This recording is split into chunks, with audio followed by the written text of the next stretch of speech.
اللہ سبحانہ وتعالیٰ کا بہت زیادہ شکر ہے کہ آج ہم اس کے نام پر یہاں جمع ہیں، اس کا ذکر کرنے کے لیے، اس کا شکر ادا کرنے کے لیے، اور اس کی بھیجی ہوئی کتاب اور اس کے رسول صلی اللہ علیہ وسلم کی سنت سے اپنی زندگی میں رہنمائی حاصل کرنے کے لیے۔ آج کی ہماری گفتگو کا عنوان ہے کہ غموں سے نجات کیسے پائی جائے۔ اگر دیکھا جائے تو ہر انسان کسی نہ کسی مسئلے کا شکار ہے، کہیں نہ کہیں اس کی زندگی میں کوئی ایسی چیز ہے جو اسے بے چین رکھتی ہے، پریشان رکھتی ہے، غمگین رکھتی ہے۔ اس میں ہوتا یہ ہے کہ انسان پھر اپنی صلاحیتوں، قوتوں، طاقتوں سے جو اللہ تعالیٰ نے اس کو دی ہیں ان سے وہ بھرپور فائدہ نہیں اٹھا سکتا۔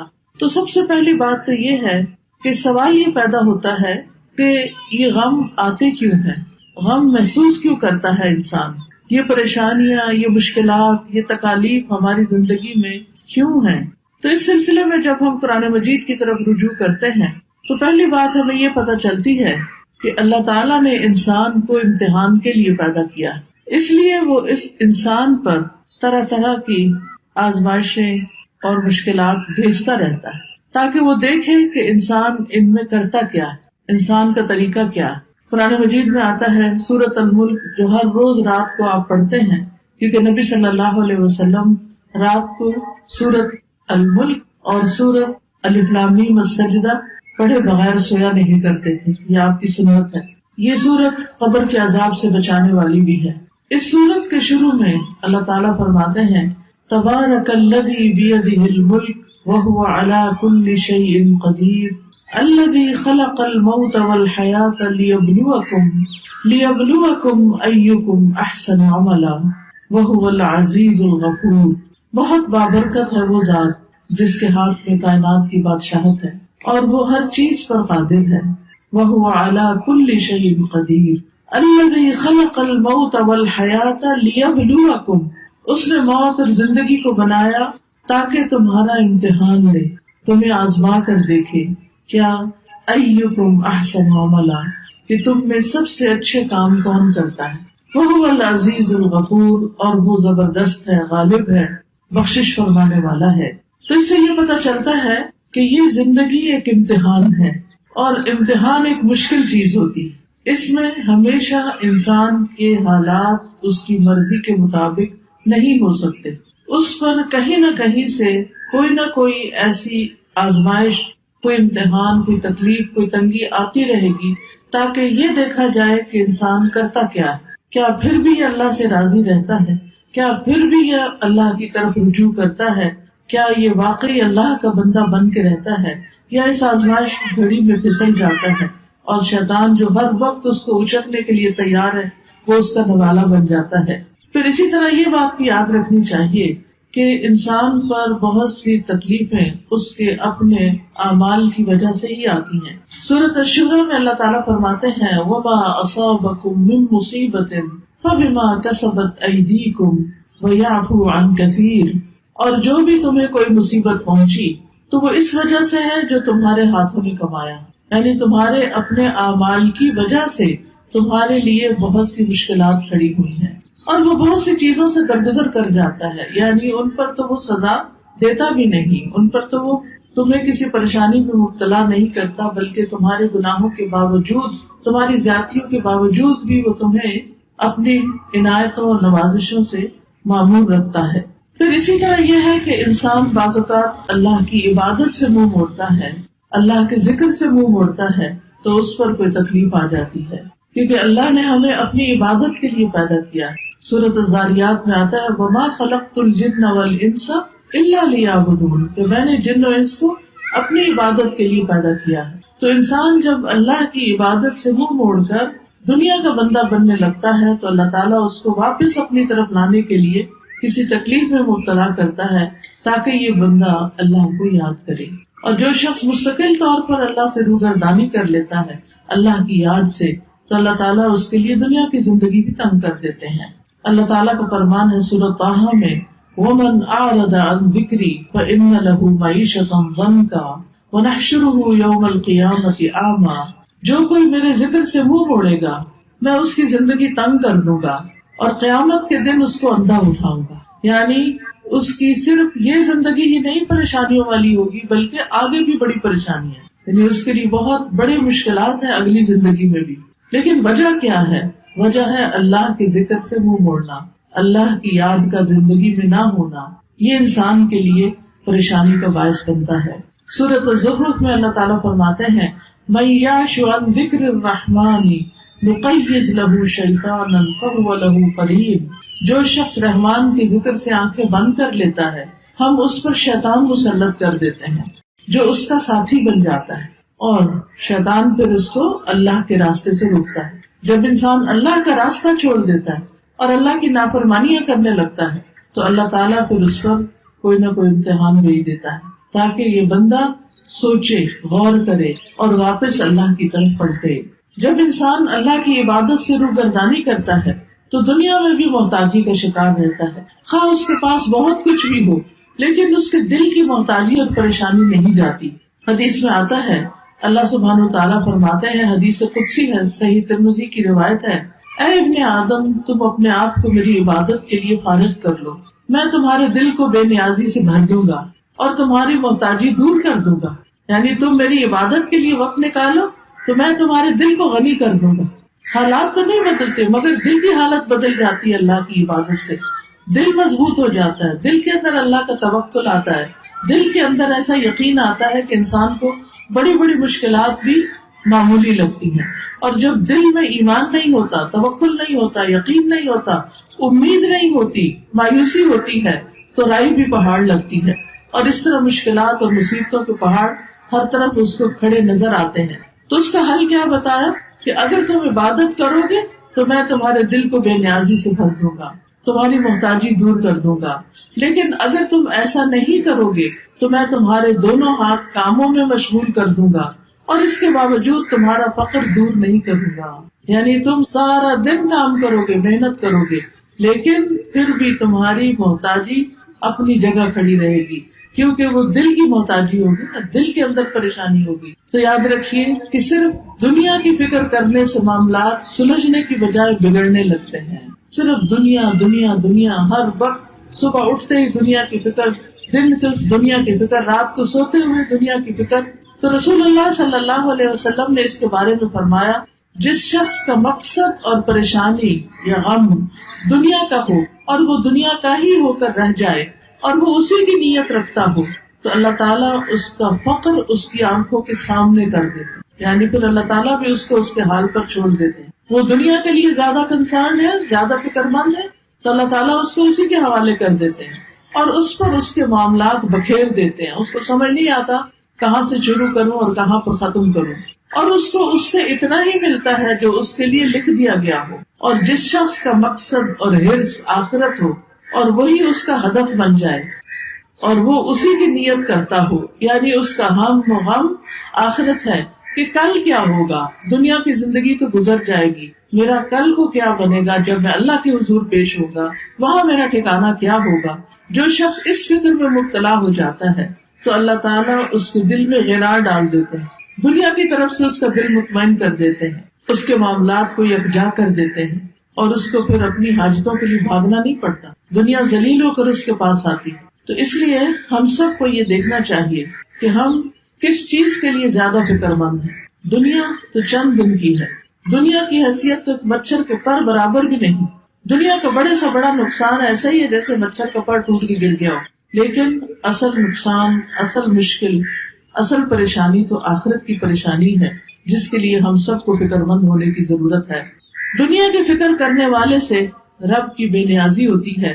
نبی صلی اللہ علیہ وسلم نے فرمایا جو اپنے غموں کو ایک ہی غم بنا لے، جو اپنے غموں کو ایک ہی غم بنا لے اور وہ آخرت کا غم ہو تو اللہ اس کے دنیا کے غموں سے اسے کفایت کرے گا، اس کے دنیا کے غم دور ہو جائیں گے. اور جس کو پریشانیاں ادھر ادھر بھٹکا کر لے جائیں اللہ اس کی پرواہ نہیں کرے گا کہ وہ دنیا کی کس وادی میں ہلاک ہو کر دیتا ہے. تو اس لیے غموں سے بچنے کا، غموں سے نجات کا اصل طریقہ کیا ہے کہ دنیا کی بجائے آخرت کی فکر زیادہ لگا لی جائے. یاد رکھیے جہاں دنیا کی حرص زیادہ ہوتی ہے، دنیا کی محبت زیادہ ہوتی ہے، وہاں اللہ کی محبت میں کمی آ جاتی ہے، وہاں پر اللہ کی محبت میں کمی آ جاتی. نبی صلی اللہ علیہ وسلم نے فرمایا قیامت قریب آ چکی ہے، لیکن لوگوں میں دنیا کی ہی ہرس بڑھے گی، یعنی جتنی جتنی قیامت قریب آ رہی ہے اتنی اتنی دنیا پھیلتی جا رہی ہے ان کے سامنے، اور اس کی محبت اور اس کے پیچھے بھاگنا اور زیادہ بڑھتا جا رہا ہے، اور اللہ سے دوری میں ہی اضافہ ہوگا۔ پھر اسی طرح ہم دیکھتے ہیں کہ جب ہم دنیا کو زیادہ امپورٹنس دیتے ہیں تو دنیا کا چھوٹا سا نقصان بھی انسان سے برداشت نہیں ہوتا، لیکن جب انسان یہ سمجھتا ہے کہ کوئی بات نہیں، یہ چیز چلی گئی تو ہم بھی تو اللہ کی طرف جانے والے ہیں، جیسا کہ سورۃ البقرہ میں آتا ہے وَلَنَبْلُوَنَّكُمْ بِشَيْءٍ مِّنَ الْخَوْفِ وَالْجُوعِ وَنَقْصٍ مِّنَ الْأَمْوَالِ وَالْأَنفُسِ وَالثَّمَرَاتِ وَبَشِّرِ الصَّابِرِينَ الَّذِينَ إِذَا أَصَابَتْهُم مُّصِيبَةٌ قَالُوا إِنَّا لِلَّهِ وَإِنَّا إِلَيْهِ رَاجِعُونَ أُولَٰئِكَ عَلَيْهِمْ صَلَوَاتٌ مِّن رَّبِّهِمْ وَرَحْمَةٌ وَأُولَٰئِكَ هُمُ الْمُهْتَدُونَ کہ اللہ سبحانہ تعالیٰ کی طرف سے آزمائش تو ہوگی، امتحان تو ہوگا، لیکن ایسے موقع پر جو یہ کہے انا للہ و انا الیہ راجعون کہ بے شک ہم اللہ کے لیے ہیں اور اسی کی طرف لوٹ کر جانے والے، تو ایسے لوگوں پر اللہ کی رحمت اور نوازشیں ہوتی، اللہ کی رحمت ہوتی، اور ایسے لوگ ہدایت پانے والے ہوتے۔ تو بات یہ ہے کہ تکلیفیں تو آئیں گی، یہ تو اللہ تعالیٰ نے خود ہی فرما دی کہ ہم ضرور آزمائش کریں گے، ضرور امتحان لیں گے، خوف سے، بھوک سے، جان مال پھلوں کی کمی سے، لیکن خوشخبری ہے صبر کرنے والوں کے لیے، یعنی جب ان کی زندگی میں کوئی چیز کم ہوتی، مثلاً کوئی بچہ فوت ہو گیا، بہن بھائیوں میں سے کوئی چلا گیا، کاروبار چلا گیا، کوئی کاروبار میں نقصان ہو گیا، جاب چلی گئی، کوئی اور حادثہ ہو گیا کہ جس سے بڑا نقصان ہو گیا، تو اب یہ سب چیزیں تو زندگی میں روز کا معمول ہے، کبھی کوئی چیز پیش آتی ہے، کبھی کوئی چیز پیش آتی ہے، تو بتایا گیا کہ وہ ایسے موقع پر کیا کہتے ہیں اور کیا کرتے ہیں، انا للہ و انا الیہ راجعون، یعنی وہ اللہ کی طرف رجوع کر لیتے ہیں، اور صبر کے ساتھ کیا کہتے ہیں کہ بے شک ہم بھی اللہ کے لیے اور اللہ ہی کی طرف واپس جانا ہے، یعنی جو ہمارا کوئی رشتہ دار چلا گیا یا مال چلا گیا یا کوئی اور یعنی کہ کوئی کھیتوں میں یا کاروبار میں یا کسی کیے ہوئے کام میں کوئی نقصان ہو گیا، تو وہ کہتے ہیں اس میں بھی کوئی خیر ہوگی، اس میں بھی میرے لیے اجر ہے، اس میں بھی کوئی بھلائی ہے، میرا کوئی پیارا چلا گیا لیکن میں اللہ سے امید نہیں چھوڑوں گی کیونکہ اللہ ہے نا، حتیٰ کہ اگر کسی عورت کے شوہر بھی فوت ہو جائے اور اگر اس کا اللہ پر بھروسہ ہو تو اس موقع پر بھی اللہ تعالیٰ اس کا دل تھام لیتا ہے، اور وہ کیا سوچتی ہے کہ ایک انسان تو گیا ہے مگر اللہ تو زندہ ہے، اللہ لا الہ الا هو الحی القیوم، اللہ ہے نا، ٹھیک ہے انسانوں کی کمی کوئی انسان اور پوری نہیں کر سکتا، شوہر کی کمی کوئی بھی پوری نہیں کر سکتا، نہ ماں باپ، نہ بہن بھائی، نہ بچے، لیکن اس سے بڑھ کر بھی تو کوئی ہستی ہے نا، اور وہ اللہ کی ہستی ہے، اللہ لا الہ الا ہو، اللہ وہ ذات جس کے سوا کوئی الہ نہیں، الحی جو زندہ ہے، جس کو کبھی موت نہیں آنی، القیوم جو قائم ہے، جسے کسی سہارے کی ضرورت نہیں بلکہ وہ باقی سب کو بھی قائم رکھنے والا ہے۔ تو جب وہ ہستی موجود ہے، اللہ سبحانہ تعالیٰ ہے، تو پھر فکر کس بات کی؟ اس نے تو میرے دنیا میں آنے سے پہلے میرے رزق کا انتظام کیا، ماں کے سینے میں دودھ اتار کے، اس نے تو مجھے پیدا ہونے کے بعد جب میرے دانت بھی نہیں تھے، کچھ کھانے کے قابل بھی نہیں تھا، کچھ ہاتھ پاؤں بھی ہلا کے نہیں پکڑ سکتا تھا، اس وقت بھی میرے رزق کا اہتمام کیا تھا، انتظام کیا تھا، وہ اب بھی کرے گا۔ تو ایسا شخص اس شدید غم کے موقع پر بھی سکون میں ہوتا ہے کہ اللہ ہے نا، وہ کہیں سے بندوبست کرے گا نا، وہ کوئی ذریعہ بنا دے گا نا، کیونکہ اصل الرزاق تو وہی ہے، انسان تو صرف سبب ہے، وسیلہ ہے۔ ایسا شخص کبھی بھی دل نہیں ہارتا، ایسا شخص کبھی بھی اپنے حواس نہیں کھوتا، ایسا شخص کی زندگی سے کبھی امید نہیں جاتی۔ اور آپ نے دیکھا ہوگا کہ کتنے ہی بچے ہیں جو یتیم پلے ہیں لیکن وہ بڑے بڑے لوگوں سے آگے نکل گئے، دنیا کی بڑی بڑی مشہور ہستیاں بن گئے، باپ کی کمی سے ان کی زندگی میں سب کچھ ختم نہیں ہو گیا، اللہ نے دوسرے ذرائع سے ان کی مدد کی، کیونکہ اصل اسباب تو اللہ کے ہاتھ میں ہے اور تمام چیزیں وہی پوری کرنے والا ہے۔ یاد رکھیے اللہ کے پاس ہر مسئلے کا حل ہے، وہ ہر چیز پر قدرت رکھتا ہے، لہذا رنج اور غم سے، مشقت اور پریشانی سے نجات پانے کے لیے سب سے پہلا کرنے کا کام کیا ہے؟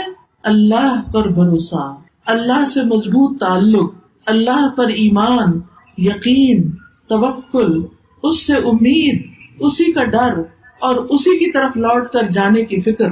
یاد رکھیے دنیا کے سارے خزانے اللہ کے ہیں، سارے خزانوں کا مالک وہ ہے. وَلِلَّهِ خَزَائِنُ السَّمَاوَاتِ وَالْأَرْضِ وَلِلَّهِ مُلْكُ السَّمَاوَاتِ وَالْأَرْضِ. آسمانوں کی بادشاہت، زمین کی بادشاہت ساری کی ساری اللہ کے پاس ہے. وَاللَّهُ عَلَى كُلِّ شَيْءٍ قَدِيرٌ. اور اللہ ہر چیز پر پوری طرح قادر ہے، پوری قدرت رکھتا ہے. لہذا کیا یقین رکھنا ہے کہ سارے خزانے تو اس کے پاس ہیں، مجھے اس سے مانگنے ہیں. لہذا انسان سب انسانوں سے نظر ہٹا کے اللہ سبحانہ تعالیٰ کی طرف امید رکھتا ہے، اس سے مانگتا ہے یا اللہ تو میرا رازق ہے، تو پتھر کے اندر ایک کیڑے کو بھی رزق پہنچاتا ہے، تو کیا مجھے نہیں رزق دے سکتا؟ آسمان و زمین کی مخلوق کو دے رہا ہے، تو دن رات دے رہا ہے اور کوئی کمی نہیں واقع ہوتی تیرے رزق میں، تو کیا مجھے نہیں دے سکتا؟ تو مجھے بھی دینے والا ہے. لہٰذا جو شخص اللہ پر یقین رکھتا ہے وہ ہر غم، ہر تکلیف میں اللہ کی طرف رجوع کرتا ہے، اللہ کی طرف پلٹتا ہے، اور اس کو یہ یاد رہتا ہے کہ ہر مسئلے کا حل اللہ کے پاس ہے. اللہ سبحانہ تعالیٰ کے سامنے اپنی حاجتیں رکھے، سجدے میں رو کر پکارے اس کو کہ اللہ تو مدد کر. کوئی بھی مسئلہ ہے جو آپ کا، اس کو سامنے رکھ کے، کیونکہ اللہ تعالیٰ فرماتے ہیں اَمَّن يُجِيبُ الْمُضْطَرَّ إِذَا دَعَاهُ وَيَكْشِفُ السُّوءَ. بھلا کون ہے جو لاچار کی فریاد رسی کرتا ہے جب وہ اسے پکارتا ہے اور اس کی تکلیف کو دور کرتا ہے؟ کوئی اور ہے؟ نہیں، کوئی بھی نہیں. آپ دیکھیں کہ جب انسان غمگین ہوتا ہے، دکھی ہوتا ہے، پریشان ہوتا ہے، اس کی آنکھوں سے آنسو جاری ہوتے ہیں، تو پاس پڑے ماں باپ بھی سو رہے ہوتے ہیں، باقی دنیا بھی آرام کر رہی ہوتی ہے، ہر کوئی اپنے مسئلوں میں پریشان ہوتا ہے، لیکن آپ کا رب جاگتا ہے. لا تأخذہ سنۃ ولا نوم. نہ اس کو اونگ آتی ہے، نہ اس کو نیند آتی ہے. سب سوتے ہیں لیکن وہ جاگتا ہے. وہ رات کو بھی، وہ دن کو بھی، وہ صبح بھی، وہ شام بھی آپ کی دعائیں سنتا ہے. لہٰذا اس کی طرف رجوع کرنا ہے. چھوٹی ضرورت ہو، بڑی ضرورت ہو، لوگوں کی طرف لالچ کی نگاہ سے نہیں دیکھنا کہ ان کے پاس بہت کچھ ہے، نہیں، اللہ کی طرف دیکھنا ہے. رسول اللہ صلی اللہ علیہ وسلم نے فرمایا جسے انتہائی شدید حاجت آ پڑے، یہ شدید ضرورت اس کو ہو جائے کوئی، اور اس نے اسے لوگوں پہ پیش کر دیا، تو اس کی وہ حاجت دور نہ ہوگی. کہ لوگ اکثر کیا چاہتے ہیں کہ یہ بندہ جو پریشان ہے پریشان ہی رہے، وہ مدد نہیں کرنا چاہتے. لوگ عموماً دوسروں کو دکھی دیکھ کے خوش ہوتے ہیں. تو اس لیے جب کوئی ضرورت پیش آئے سب سے پہلے اللہ سے دعا کریں، پھر اللہ لوگوں کے دل میں ڈالے گا کہ وہ مدد کریں آپ کی. تو حدیث میں آتا ہے کہ جسے انتہائی شدید حاجت آ پڑے اور اسے اس نے لوگوں پر پیش کر دیا تو اس کی وہ حاجت پوری نہ ہوگی، اور جس نے اسے اللہ پہ پیش کیا تو عنقریب اللہ اسے بے پرواہ کر دے گا. یا تو جلد ہی موت آ جائے گی، دنیا کے بکھیڑوں سے ہی جان چھوٹ جائے گی، یا جلد ہی غنی ہو جائے گا اور انسانوں کی ضرورت نہ رہے گی. آپ کو خوف آتا ہے کہ پتہ نہیں کیا ہوگا، پتہ نہیں بڑھاپے میں کون ہمیں دیکھے گا، ہمارے لیے روزی کا انتظام کیا ہوگا، ہماری ضروریات پوری کہاں سے ہوں گی. تو فوراً کہا کرے اللہ تو میرا رب ہے نا، تو ہی میرے سارے انتظام کرے گا، مجھے انسانوں سے نہیں تجھ سے توقع ہے. انسانوں کے ہاتھ خالی ہیں، ہمارے ہاتھ میں تو تھوڑی دیر کوئی چیز ہو تو ہمارا دل کہتا ہے رکھ دیں، ایسے ہی ہوتا ہے نا. ہم اپنے ہاتھ بھر کے رکھ بھی نہیں سکتے، مٹھی میں کوئی چیز ہو چھوٹی سی بھی تو تنگ آ جاتے ہیں، وہ کہتے ہیں یہ کہیں رکھ دے. ہمارے ہاتھ خالی ہیں، خالی آئے تھے، خالی رکھنا پسند کرتے ہیں اور خالی جائیں گے. بھرے ہوئے ہاتھ تو اللہ کے ہیں، ان سے کیوں مانگتے ہیں جو خالی ہاتھ؟ ان سے کیوں توقع ہے جن کے پاس کچھ نہیں؟ اس سے کیوں نہیں توقع رکھتے جس کے پاس سب کچھ ہے؟ مانگ کے تو دیکھیں پھر کس طرح ضروریات پوری ہوتی ہیں. آپ دیکھیں قبر میں سب سے پہلا سوال کیا ہوگا؟ من ربو کا، تیرا رب کون ہے؟ اور رب کون ہوتا ہے؟ جو پیدا بھی کرتا ہے، جو رزق بھی دیتا ہے، جو ساری ضروریات پوری کرتا ہے. تو اگر ہم اس دنیا میں، اس زندگی میں رب کو رب مانیں گے تو تبھی جواب دے سکیں گے نا. تو اکثر کہا کرے اللہ تو میرا رب ہے، تو ہے نا، تو یہ بھی کام کر دے گا میرا، تو یہ بھی مشکل آسان کر دے گا میری. زندگی میں کوئی مشکل ہی نہیں رہے گی جب آپ رب کو پکارتے رہیں گے، جب رب کو پہچان لیں گے تو کوئی غم نہیں رہے گا. انبیاء کا طریقہ یہ تھا کہ وہ اپنے غموں کی فریاد، اپنے دکھوں کی داستان اپنے رب کو ہی سناتے تھے. حضرت یعقوب علیہ السلام سے جب یوسف علیہ السلام دور کر دیے گئے اور وہ ان سے بے پناہ محبت کرتے تھے، تو آپ سوچ سکتے ہیں کہ جس سے انسان محبت کرتا ہو وہ اگر دور چلا جائے تو انسان کے لیے کتنا دکھ اور تکلیف ہوتی. کتنی پریشانی ہوتی ہے، لیکن انہوں نے شکوہ بندوں سے نہیں کیا، کہا انما اشکو بثی وحزنی الی اللہ، کہ میں اپنے غم اور دکھ کی فریاد صرف اللہ کی جناب میں پیش کرتا ہوں. جب تکلیف آئے اللہ کے آگے سجدے میں گر پڑے، نفل پڑھے، روئیں، سجدے میں گڑ گڑا کے دعائیں مانگے، اللہ پہ بھروسہ کریں. اللہ تعالیٰ فرماتے ہیں وَمَن يَتَوَکَّلْ عَلَى اللَّهِ فَهُوَ حَسْبُهُ إِنَّ اللَّهَ بَالِغُ أَمْرِهِ قَدْ جَعَلَ اللَّهُ لِكُلِّ شَيْءٍ قَدْرًا. اور جو شخص اللہ پر بھروسہ کرے تو وہ اسے کافی ہے، اللہ اپنا کام پورا کر کے رہتا ہے. بلا شبہ اللہ نے ہر چیز کا ایک اندازہ مقرر کر رکھا ہے، ہر چیز کا ایک وقت ہے. اب مثلاً آپ کے صحن میں اگر بہت بڑا بھی درخت ہے پھل کا، مثلاً آج کل سردیوں کا موسم ہے اور آپ کے صحن میں آم کا بہت بڑا درخت ہے، آپ کے ابھی آم لگ جائیں تو ابھی تو نہیں لگیں گے. ہاں اگر آپ صبر کریں گے، انتظار کریں گے تو 6 مہینے بعد آپ بہترین آم کھائیں گے. اسی طرح ہر کام کا ایک وقت ہوتا ہے. مثلاً کسی کی اولاد نہیں تو وہ اولاد کے لیے پریشان رہتا ہے، تو اس کا ایک وقت ہے.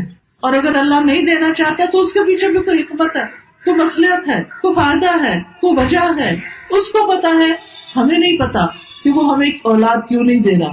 پھر اگر اولاد ہے اور اس کا کوئی غم ہے یا تکلیف ہے، اس کی وجہ سے ہم دکھی ہیں، تو اس پر بھی اللہ پہ بھروسہ کریں کہ یہ وقت بھی گزر جائے گا، اس کی کوئی وجہ ہے. آپ دیکھیے کہ جو ایک کچا برتن ہوتا ہے اور ایک پکا برتن ہوتا ہے، پکا برتن صرف وہ ہوتا ہے جسے آگ میں تپایا جائے. اللہ بندے کا ایمان بھی مضبوط کرنے کے لیے بعض اوقات اس کو مشکلات کی بھٹی میں تپاتا ہے، پکاتا ہے، پکا ہو جائے بندہ، استقامت آ جائے اس میں، وہ اللہ کا بندہ بن جائے، وہ سب سے مایوس ہو کر وہ اللہ ہی سے امید رکھے. تو اس لیے ایسے موقع پر انسان کو پریشان نہیں ہونا چاہیے، اللہ کی طرف رجوع کرنا چاہیے. اور یہ بھی یاد رکھیے جیسے قرآن مجید میں آتا ہے وَلَئِن سَأَلْتَهُم مَّنْ خَلَقَ السَّمَاوَاتِ وَالْأَرْضَ لَيَقُولُنَّ اللَّهُ قُلْ أَفَرَأَيْتُم مَّا تَدْعُونَ مِن دُونِ اللَّهِ